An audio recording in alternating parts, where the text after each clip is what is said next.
दोस्तों, इस कहानी को जरा ध्यान से सुनिएगा क्योंकि ये कहानी आपके जिंदगी भर काम आएगी। बहुत समय पहले की बात है। एक छोटा सा नगर था। उस नगर में एक बहुत ही धनी सेठ रहा करता था। उस धनवान सेठ के पास कहने को तो सब कुछ था, किसी चीज की कोई कमी नहीं थी। उस धनवान सेठ ने अपने जीवन में बहुत बड़े बड़े मुकाम हासिल किए थे। उसने अपने जीवन में कई सफलताएं भी प्राप्त की थीं।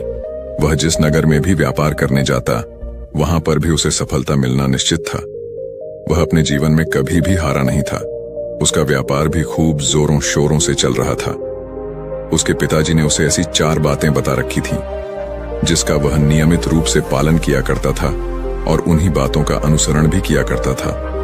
और उन्हीं बातों की वजह से उसका जीवन बड़ा ही सुखमय था। वह जीवन के हर क्षेत्र में सफल था। ऐसे ही काफी समय बीत गया और अब वह धनवान सेठ काफी बूढ़ा हो चुका था। अब उसे लगने लगा था कि मेरी मृत्यु बहुत नजदीक है, मेरी मृत्यु कभी भी हो सकती है।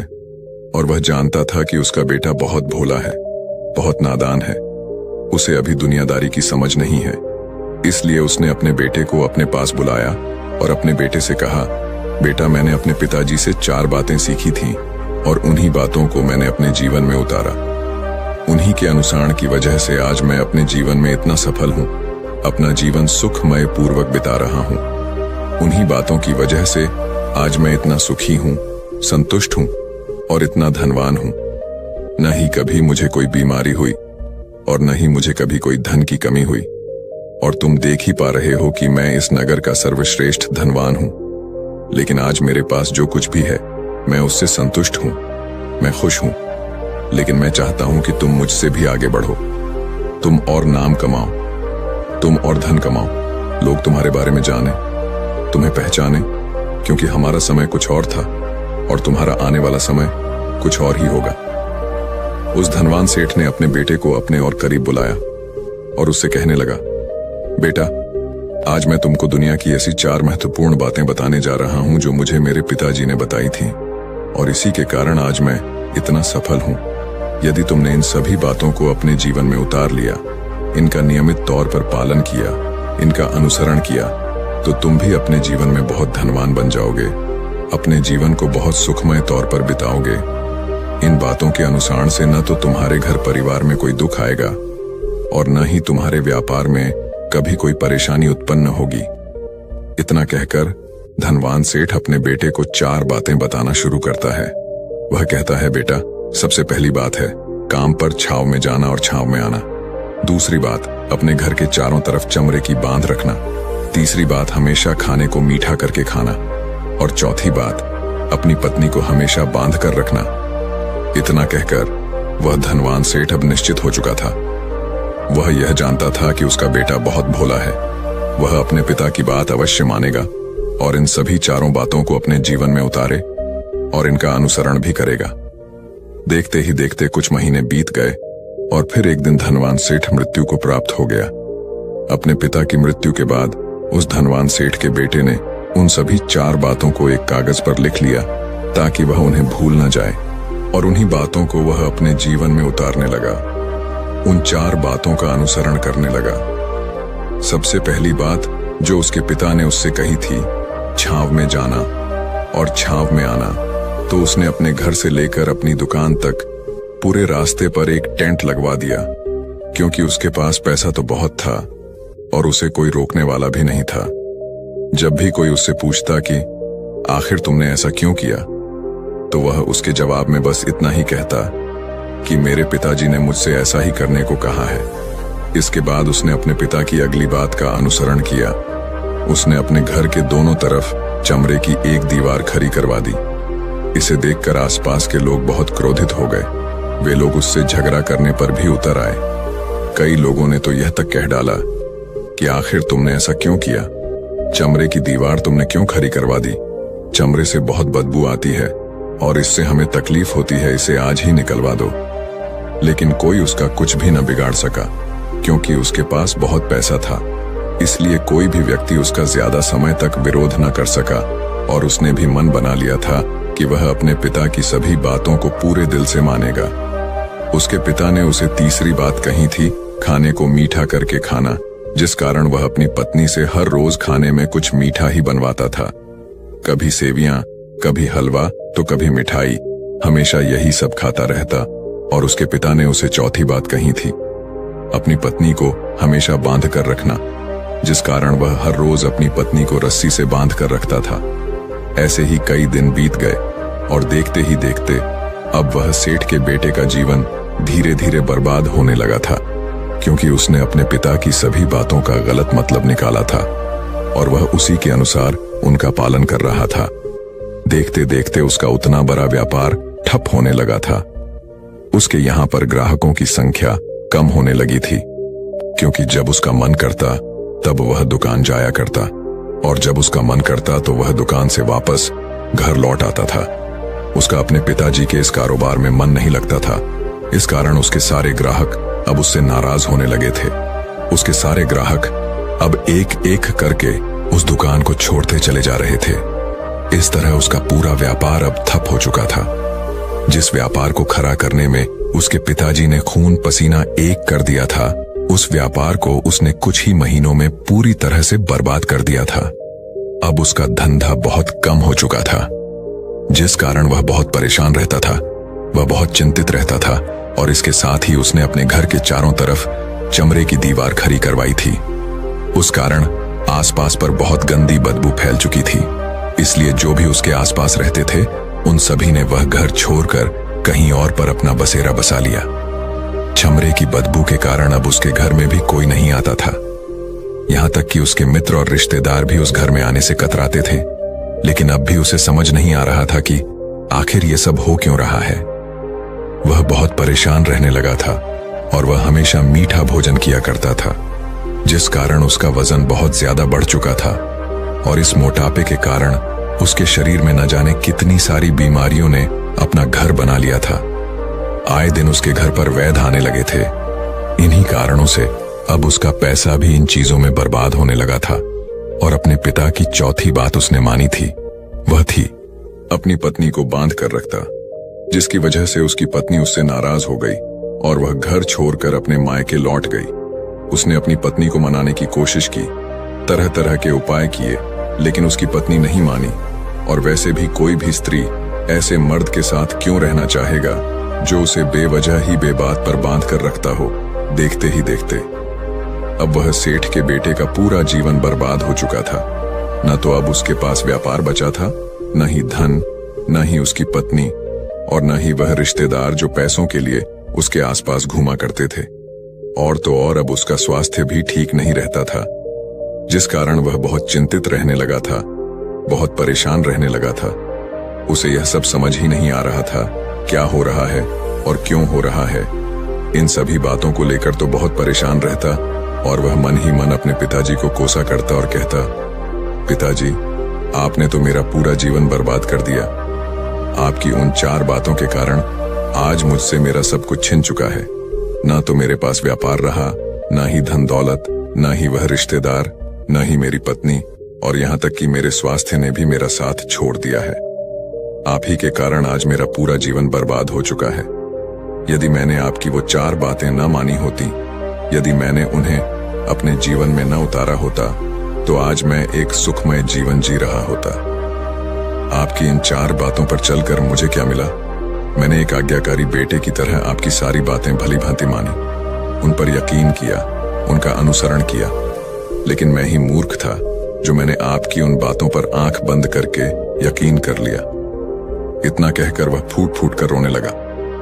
तभी उसे एक दिन पता चला कि उसके पास के नगर में एक साधु आए हुए हैं और वह साधु सभी की समस्याओं का हल बताते हैं। चाहे कैसी भी समस्या हो, वह उसका निवारण अवश्य करते हैं। यह सुनकर उसने सोचा कि चलो एक बार मिलकर देखता हूं, हो सकता है कि मेरी भी समस्या का समाधान मुझे मिल जाए। इस आशा के साथ वह उन साधु के पास पहुंचा।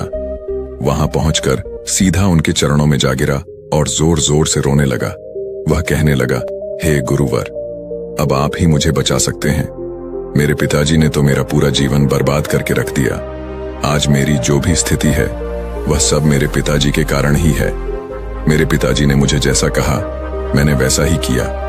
हमेशा एक अच्छे बेटे की तरह उनकी सारी बातें मानी, अपने सारे फर्ज निभाए और देखिए मेरे पिताजी ने मेरे साथ क्या किया। मरते मरते भी वह मुझे गलत बात सिखा गया और उसका खामियाजा मुझे आज भुगतना पड़ रहा है, क्योंकि मैंने उनकी सभी बातों को अपने जीवन में उतारा, उनका अनुसरण किया और देखिए आज मेरे साथ क्या हो गया। मेरा तो पूरा जीवन ही बर्बाद हो गया। मैं अब तक यह नहीं समझ पाया कि मेरे पिताजी ने मेरे साथ ऐसा क्यों किया। क्या मैंने उनके साथ कुछ गलत किया था? इतना कहकर वह उन साधु के सामने और भी जोर जोर से रोने लगा। तभी वह साधु महाराज उस सेठ के बेटे से कहते हैं, बेटा चुप हो जाओ, पहले मुझे अपनी सारी बात तो बताओ। आखिर तुम्हारे साथ क्या हुआ है? तुम इस तरह से क्यों रो रहे हो? तुम्हारी इस परेशानी का क्या कारण है?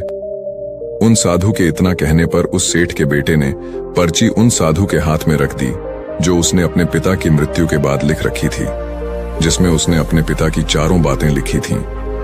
उन साधु ने पर्ची ली और उसे पढ़ने लगे और उन्होंने जैसे ही वह पढ़ा तो वह जोर जोर से हंसने लगे और वह उस सेठ के बेटे से कहते हैं, तुम कितने बड़े मूर्ख हो।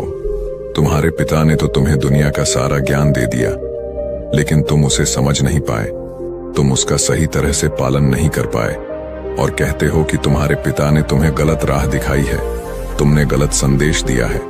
तुम्हारे पिताजी तो तुम्हारी परीक्षा ले रहे थे कि तुम उनकी बातों को समझ पाते हो या नहीं, तुम उनकी बातों का सही मतलब निकाल पाते हो या नहीं।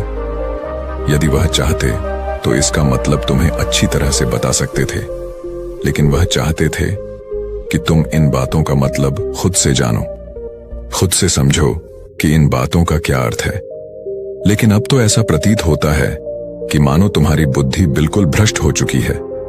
तुमसे बड़ा मूर्ख मैंने आज तक नहीं देखा।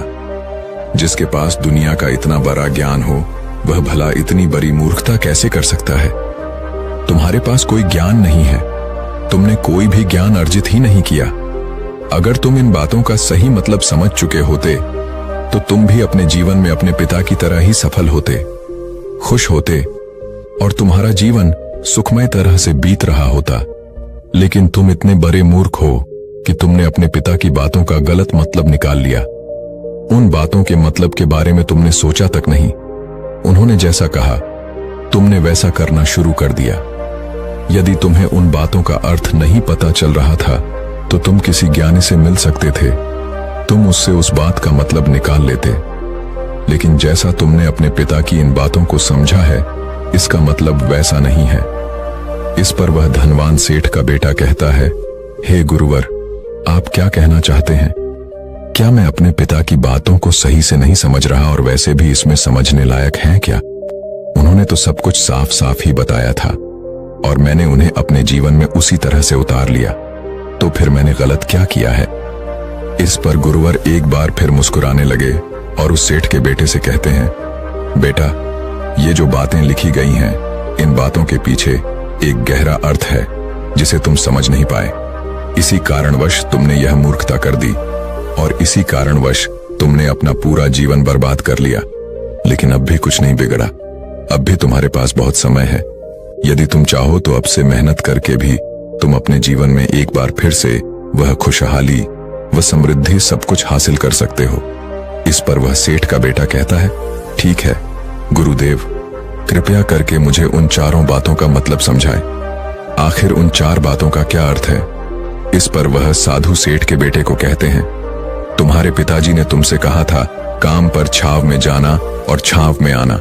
इसका मतलब यह है सूर्य निकलने से पहले ही तुम दुकान पर पहुंच जाना और सूर्यास्त होने के बाद ही तुम वापस घर आना, जिससे तुम्हें दुकान पर अधिक से अधिक समय मिल पाएगा। तुम उस काम को अच्छी तरह समझ पाओगे, उस काम को अच्छी तरह से कर पाओगे, उस काम को बढ़ाने में तुम अपना दिमाग लगा पाओगे और तुम अपने काम में तरक्की कर पाओगे। लेकिन तुमने तो इसका गलत ही मतलब निकाल लिया। तुमने तो अपने घर से लेकर दुकान तक एक ऐसा टेंट लगवा दिया जिससे तुम छाव में आ सको और छाव में जा सको। अब तुम ही बताओ, क्या तुमने अपने पिताजी की इन बातों का सही मतलब समझा था क्या? यह सुनकर वह सेठ का बेटा जोर जोर से रोने लगा और कहने लगा, हे गुरुवर, मेरी ही गलती थी। मैंने अपने पिता की इन बातों का गलत मतलब निकाला और इसी कारणवश आज मैं पूरी तरह से बर्बाद हो चुका हूं। मैं ही सबसे बड़ा मूर्ख था। मेरे पिताजी ने तो मुझे इतना महत्वपूर्ण ज्ञान दिया, लेकिन मैं उस हीरे को पत्थर समझ बैठा। आगे वह सेठ का बेटा उन गुरुवर से कहता है कि गुरुवर दूसरी बात क्या है, उसका अर्थ क्या है। आगे गुरुवर दूसरी बात का अर्थ समझाते हुए कहते हैं, चमड़े की बांध करवाना। इसका अर्थ यह है कि तुम अपने घर में कुत्ता या बिल्ली पालना। जब तुम अपने घर में कुत्ता बिल्ली पाल लोगे तो ये तुम्हारे घर की चारों ओर से रक्षा करेगा, जिससे तुम्हारी धन दौलत पूरी तरह से सुरक्षित रहेगी और तुम बेफिक्र होकर दुकान पर मन लगा सकोगे, बेफिक्र होकर दुकान के कामों को समझ सकोगे और तरक्की कर पाओगे। और तो और तुम्हारे मन में कभी यह भी डर नहीं होगा कि कहीं कोई चोर आकर मेरी संपत्ति न चुरा ले। चमड़े की बांध करवाने का असली मतलब यह है, लेकिन तुमने तो चमड़े की बांध करवाने का मतलब कुछ और ही निकाल दिया। तुमने तो अपने घर की 2 दीवारों को ही चमड़े से पूरी तरह से भरवा दिया, जिस कारण आसपास गंदी बदबू फैल गई। तुम्हारे आसपास के पड़ोसी भी अपना घर छोड़कर कहीं और चले गए, यहाँ तक कि तुम्हारे मित्र, तुम्हारे सगे संबंधी भी उस बदबू के कारण तुम्हारे घर पर आने से कतराने लगे। और अब हालत यह हो चुकी है कि न तो तुम्हारे घर पर कोई आता है और न ही कोई जाता है, और इसी कारणवश लोग तुम्हें नापसंद करने लगे और तुम्हारी बर्बादी का यह भी कारण है। आगे सेठ का बेटा कहता है, हे गुरुवर, यह सब तो ठीक है, लेकिन यह खाने को मीठा करके खाना, इसका क्या मैंने इसका भी अर्थ गलत निकाला है क्या? मैंने तो अपने पिता की बातों के कहे अनुसार ही हर रोज मीठा खाया, और आज देखिए मेरा शरीर कितना वजनदार हो चुका है, जिस कारण मुझे अनेक प्रकार की बीमारियों ने घेर रखा है। क्या मैं इस बात को भी गलत समझ रहा था क्या? इस पर वह साधु उस सेठ के बेटे से कहते हैं, हाँ, तुमने इस बात का भी गलत मतलब ही निकाला है। मीठा करके खाने का अर्थ यह है कि जब भी तुम्हें भूख तेजी से लगे तभी तुम्हें भोजन करना है, ना उसके पहले और न उसके बाद। अन्यथा यदि तुम्हें भूख न लगी होगी और तुम्हें भोजन मिल जाए तो तुम उस भोजन की कभी कदर नहीं करोगे। वह रोटी तुम्हें कभी मीठी नहीं लगेगी, फिर चाहे वह भोजन कितना भी स्वादिष्ट क्यों ना हो, चाहे भोजन कितना भी लाजवाब क्यों ना हो, तुम उसकी कदर कभी नहीं कर पाओगे, तुम उसका सम्मान कभी नहीं कर पाओगे। किंतु जब एक व्यक्ति को जोरों की भूख लगी होती है तो उसके सामने यदि तुम सूखी रोटी भी रख दो तो भी वह उसके लिए किसी पंचमेल से कम नहीं है। वह उसे प्रेम पूर्वक खाता है, उसका आदर करता है, उसका सम्मान करता है, और वह रोटी उसे मीठी लगती है। इसीलिए तुम्हारे पिताजी ने यह कहा था कि भोजन मीठा करके खाना, जिससे तुम्हारा स्वास्थ्य भी अच्छा रहेगा। क्योंकि जब एक व्यक्ति को भूख लगी होती है और उस समय पर जब वह भोजन करता है तो वह उसके लिए एक अमृत समान होता है, और वहीं पर जब किसी व्यक्ति को भूख न लगी हो और ऐसे समय पर वह भोजन करता है तो वह उसके लिए विष समान है, वह उसे बहुत नुकसान पहुंचा सकता है। लेकिन तुमने तो इसका भी गलत मतलब निकाला था। तुम हर रोज मीठा खाने लगे, जिस कारण तुम्हारा वजन बढ़ने लगा, और इसी कारणवश तुम्हारे शरीर में अनेक रोग ने अपना घर बना लिया और यह तुम्हें मृत्यु के करीब ले जा रहा था। इसलिए आज से जब भी तुम्हें जोरों की भूख लगे तभी भोजन करना तुम्हारे लिए अत्यधिक फायदेमंद होगा और तुम्हारे शरीर को हमेशा निरोगी बनाने में तुम्हारी मदद करेगा। और जब भी तब भोजन की आवश्यकता न हो, तुम्हें भूख न लगी हो, ऐसे समय पर भोजन कभी न करना। यह तुम्हारे लिए बहुत नुकसानदायक साबित होगा। और यही तुम्हारी तीसरी गलती थी जिस कारण तुम्हारा पूरा जीवन बर्बाद हो रहा था। आगे सेठ का बेटा कहता है, चौथी बात तो बिल्कुल साफ लिखी गई है, अपनी पत्नी को हमेशा बांध कर रखना। तो इसका अर्थ भी कुछ और है। क्या मैंने इसका भी गलत मतलब निकाला है क्या? इस पर साधु कहते हैं, हाँ बेटा, अपनी पत्नी को बांध कर रखने का अर्थ यह नहीं है कि तुम रोज रस्सी से उसे बांध कर रखो, बल्कि इसका अर्थ तो यह है कि जब भी तुम दोनों के बीच में कोई आपसी मतभेद हो जाए, कुछ नोक झोंक हो जाए, तो तुम अपनी पत्नी पर हाथ मत छोड़ना। जब तक एक स्त्री का पति उसके साथ रिश्ते में बंधा होता है तो वह अपने रिश्तों में बंध जाती है और वह अपने रिश्ते को पूर्ण तरीके से निभाने का हर मुमकिन प्रयास करती है। और ऐसे समय पर यदि तुम्हारे बीच कुछ नोक झोंक हो जाए, कुछ गलतियां हो जाएं, और ऐसे समय पर तुम उस स्त्री का हाथ नहीं छोड़ते तो वह तुम्हें छोड़कर कभी नहीं जाएगी। लेकिन इसका अर्थ यह भी नहीं है कि तुम अपनी पत्नी पर अत्याचार करो। बल्कि तुम्हारे पिताजी यहाँ पर कहना चाहते थे कि जो भी कोई व्यक्ति तुम्हारे साथ किसी रिश्ते में जुड़ा हुआ है, उसे अपने रिश्ते में इस तरीके से बांध लो कि वह तुम्हारे साथ झगड़े और नोकझोंक के बाद भी नुकसान न पहुंचा सके, वह तुम्हारे साथ कुछ गलत न कर सके और तुम्हारा फायदा न उठा सके। अपने रिश्तों को हमेशा बांध कर रखना, उन्हें खुला मत छोड़ना, अन्यथा वह तुम्हारे हाथ से फिसल जाएंगे। और हम में से अधिकांश लोग अपने जीवन में यही गलतियां करते हैं और अपने नए रिश्तों को कभी समय नहीं देते, जिस कारण उनका रिश्ता उतना मजबूत नहीं हो पाता और इसी कारणवश वह अपने रिश्ते से हाथ धो बैठते हैं। और यही गलती तुमने भी की। तुमने तो अपनी पत्नी को बांध कर रखा था, तो भला वह तुम्हें कैसे माफ कर सकती है? और यही कारण है कि वह तुम्हें छोड़कर चली गई। तुमने जो अपनी पत्नी के साथ किया वह माफी के लायक नहीं है, लेकिन तुम्हें अपनी पत्नी से माफी मांगनी चाहिए, क्योंकि तुमने गलत किया है। इसलिए जाओ और अपनी पत्नी से माफी मांगो, उसे वापस घर लाओ। और यही वो 4 बातें थीं जो तुम्हें तुम्हारे पिता ने समझाने का प्रयास किया था, लेकिन तुमने इन सभी बातों का गलत मतलब निकाला और इसी कारणवश तुम पूरी तरह से बर्बाद हो गए। किंतु अभी भी तुम्हारे पास बहुत समय है। यदि तुम इन सभी बातों का सही से अनुसरण करते हो तो तुम अपने जीवन में एक बार फिर से वह सब कुछ हासिल कर सकते हो जो तुमने खोया है। ये सारी बातें हमारे जीवन की पूरी परेशानियों का समाधान है। तुम किसी भी तरह से इनको देख सकते हो। यदि तुम कामयाब होना चाहते हो तो तुम्हें मेहनत करनी ही होगी।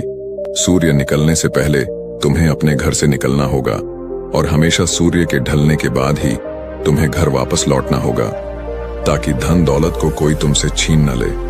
तुम्हें अपने रिश्तों को कुछ इस तरीके से बांधना होगा ताकि वह रिश्ते तुम्हें परेशान न करे, तुम्हें तकलीफ न पहुंचाए, तुम्हारा फायदा न उठाए और हमेशा एक अच्छा और स्वस्थ भोजन करना जब तुम्हें भूख लगी हो, ताकि तुम्हें जो भी सांसें मिली हैं तुम उसे खुशी खुशी जी सको। और अपने रिश्तों को हमेशा बांध कर रखना, उन्हें खुला मत छोड़ना, अन्यथा वह तुम्हारे हाथ से फिसल जाएंगे। और अपने घर में अवश्य ही कुत्ते या बिल्ली को जरूर पालना, ताकि तुम्हारा धन हमेशा सुरक्षित रहे। इन सभी बातों का अपने जीवन में अनुसरण करने के बाद तुम अपने जीवन में सब कुछ एक बार फिर पा सकते हो जो तुमने आज तक खोया है। और हो सकता है कि तुम इससे भी अधिक उन्नति कर पाओ, इससे भी अधिक समृद्धि पा सको, अपने जीवन को खुशहाल और सुखमय बना सको। इतना कहकर वह साधु शांत हो गए और सेठ का बेटा भी अपनी सभी गलतियों को समझ चुका था। उसने उन गुरु को प्रणाम किया और वापस अपने घर लौट गया। उसने उन सभी 4 बातों को अपने जीवन में उतारा, उनका सही सही अनुसरण किया। उसके बाद से उसके जीवन में सकारात्मक प्रभाव दिखने लगे। वह एक बार फिर से अपने व्यापार को खड़ा करने में सफल रहा।